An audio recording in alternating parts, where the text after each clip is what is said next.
वर्डस्कोप के मुअज़्ज़िज़ दोस्तों, मैं हूँ हंज़ला खान और आप तमाम देखने और सुनने वालों को अस्सलाम वालेकुम। क्या आप जानते हैं कि दुनिया में मौजूद बहुत सी इल्हामी किताबें भी थी जो वक्त के गिर्द में कहीं खो चुके। हम कुरान, बाइबल और तौरात का जिक्र सुनते हैं, लेकिन बहुत सी इल्हामी किताबें भी हैं जिनके बारे में अक्सर लोग नहीं जानते। क्या आपने कभी सोचा है कि ये किताबें कहाँ गई? क्या ये मुकम्मल तौर पर मिट चुकी है या इनके कुछ हिस्से आज भी कहीं न कहीं महफूज है? आज की इसी वीडियो में हम इन गुमशुदा इल्हामी किताबों के बारे में तफसील से बात करेंगे, कुरान व हदीस की रोशनी में, साथ ही साइंसी नज़रियात, मशहूर किताबों की हवालाजात और फिल्मी हवालाजात भी शामिल करेंगे। तो आइए मौजू का बाकायदा आगाज़ करते हैं। लेकिन मज़ीद आगे बढ़ने से पहले आपसे गुजारिश है कि हमारे किसी भी वीडियो को आखिर तक ज़रूर देखें। ये तो दोस्तों, सबसे पहले ये समझना ज़रूरी है कि इल्हामी किताबें वो है जो अल्लाह ताला ने अपने पैगम्बरों के ज़रिए इंसानियत की रहनुमाई के लिए नाजिल की। कुरान के मुताबिक अल्लाह ने मुख्तलिफ अदवार में कई अनबियाओं और रसूलों को अपने तालमात और अहकामात देने के लिए मुख्तलिफ किताबें अता की, ताकि इंसानों को सही और गलत का फ़र्क बताया जा सके।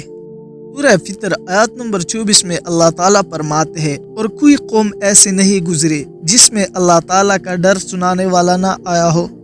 इसी आयत मुबारक से हमें मालूम होता है कि अल्लाह ताला ने हर कौम के लिए एक पैगंबर भेजा ताकि वो लोगों को सीधे रास्ते की तरफ बुलाए। इसका मतलब है कि हर कौम को अल्लाह ताला की तरफ से हिदायत मिली और इनके साथ अल्लाह की तरफ से किताबें भी आई। मेरे साथियों, तारीख़ में कई मुख्तलिफ अदवार में कई ऐसी किताबें थी जिनका जिक्र मुख्तलिफ इस्लामी कुतुब और हदीस में मिलता है, लेकिन आज वो किताबें हमारे पास मौजूद नहीं। कुरान मजीद में हज़रत इब्राहीम अलैहिस्सलाम की सहीफ़ों का जिक्र मिलता है। सूरह अल-आली आयत नंबर 18 में फरमाया गया, बेशक ये बातें पहले सहीफ़ों में भी थी, इब्राहीम और मूसा की सहीफ़ों में। इसी आयत से ज़ाहिर होता है कि जो तालमात कुरान मजीद में मौजूद है वो हज़रत इब्राहीम और हज़रत मूसा अलैहिस्सलाम को भी दी गई। इससे पता चलता है कि अल्लाह ताला की हिदायत हमेशा इंसानों तक पहुँचती रही, लेकिन इब्राहीम अलैहिस्सलाम की सहीफ़े आज हमारे पास मौजूद नहीं। इसके साथ साथ ज़बूर का जिक्र भी कुरान मजीद में मिलता है। ये हज़रत दाऊद अलैहिस्सलाम पर नाजिल हुई। कुरान मजीद सूरह अल-अनबिया आयत नंबर 105 में फरमाया गया, और हमने ज़बूर में जिक्र यानी याद दहानी के बाद ये लिख दिया था कि ज़मीन की विरास हमारे नेक बंदे होंगे। प्यारे साथियों, इस आयत मुबारक से ये मालूम होता है कि अल्लाह ताला ने दाऊद अलैहिस्सलाम पर जो ज़बूर नाजिल की, इसमें भी हिदायत मौजूद थी।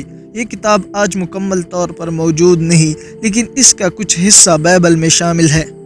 साइंसी मुहक्किकीन और मुअर्रिखीन का मानना है कि ये गुमशुदा इल्हामी किताबें मुख्तलिफ वजूहात की बिना पर ज़ाया हुई।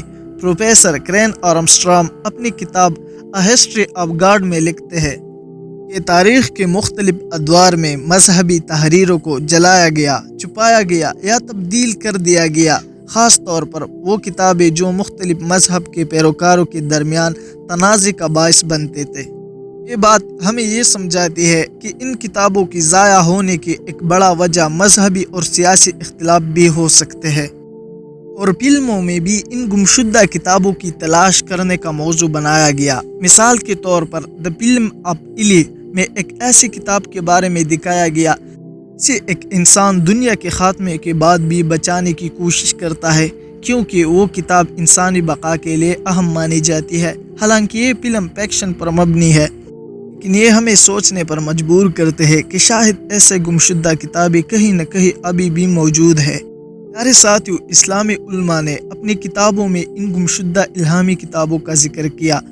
इमाम इब्न कसीर ने अपनी तफसीर क़िसासुल अनबिया में लिखा कि अल्लाह ताला ने मुख्तलिफ अनबियाओं को मुख्तलिफ अदवार में अपनी हिदायत के लिए सहीफ़े दी, लेकिन इनमें से अक्सर किताबें वक्त के साथ साथ ज़ाया हो गई। हवाला हमें समझाता है कि इस्लामी तारीख़ में भी इन गुमशुदा किताबों का जिक्र मिलता है। आजकल साइंसी दुनिया में ये नज़रिया पेश किया जा रहा है कि इंसानी DNA में एक कदीम इल्म और मालूमात महफूज हो सकती है। डॉक्टर रॉबर्ट शापिरो अपनी किताब में लिखते हैं, کہ DNA انسانی تاریخ کا رازوں کا خزانہ ہو سکتا ہے اور شاید اس میں ایسے معلومات بھی چھپی ہو جو قدیم الہامی کتابوں سے جڑی ہو۔ جی تو دوستو، ہم نے ان گمشدہ الہامی کتابوں کی بات کی جو مختلف زمانوں میں انسانیت کی رہنمائی کے لیے نازل ہوئے لیکن وقت کے دول میں چھپ گئے۔ ہم نے قرآن و حدیث کے حوالہ جات، تاریخی تحقیق، سائنسی نظریات اور ثقافتی حوالہ جات کی مدد سے یہ جاننے کی کوشش کی یہ کتابیں کیوں اور کیسے ضائع ہو گئی۔ ارے دوستو، اس ویڈیو کا مقصد آپ کو گمشدہ الہامی کتابوں کے بارے میں آگاہی دینا تھا۔ آج ہمارے پاس قرآن مجید محفوظ ترین کتاب کے طور پر موجود ہے جو کہ اللہ کا کلام ہے اور قیامت تک محفوظ رہے گا، لیکن یہ جاننا بھی ضروری ہے کہ اللہ نے مختلف قوموں کو مختلف کتابیں دی جو وقت کے گرد میں کہیں کھو چکی، لیکن ہمیں ان کتابوں کی تلاش اور تحقیق سے سیکھنے کی ضرورت ہے تاکہ ہم اپنی تاریخ کو بہتر طور پر سمجھ سکیں۔